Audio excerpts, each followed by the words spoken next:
Halo guys, aku lagi ngopi dan sekarang aku mau berceloteh. Tapi sebelumnya minum kopi dulu, dan ini aku ditemani dengan kanele nih. Ini makanan dari khas Bordeaux ya, rasanya manis. Kayak gini dalamnya. Agak ulet ya, alot bahasa Jawanya. Kontenku kali ini mau bercerita tentang berbagi pengalaman sebagai pemilik restoran selama 10 tahun. Cuman kali ini aku menceritakan awal-awal banget aku baru buka usaha gitu ya. Wow. Jadi gini, waktu itu pas aku buka usaha, aku tuh semuanya belajar otodidak.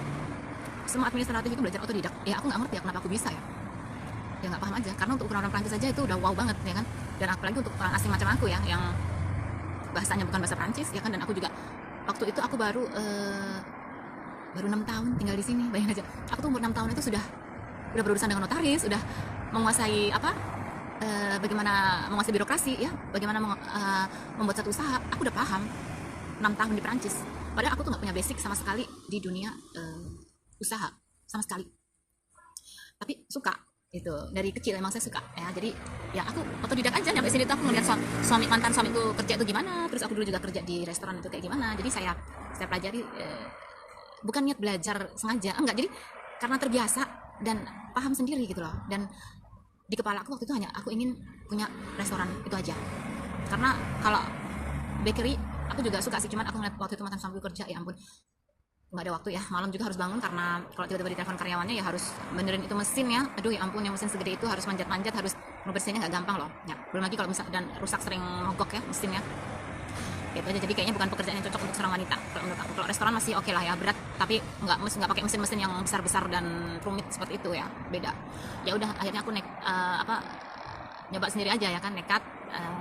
Aku urusin semuanya, walaupun itu prosesnya 2 tahun ya, dari aku mulai nawar ya, itu harga sampai dengan aku tanda tangan. Karena kerumitannya waktu itu ada masalah lokal itu kan, kontraknya ya ribut lah, bukan pemiliknya udah meninggal jadi ahli waris, jadi itu agak lama prosesnya. Kemudian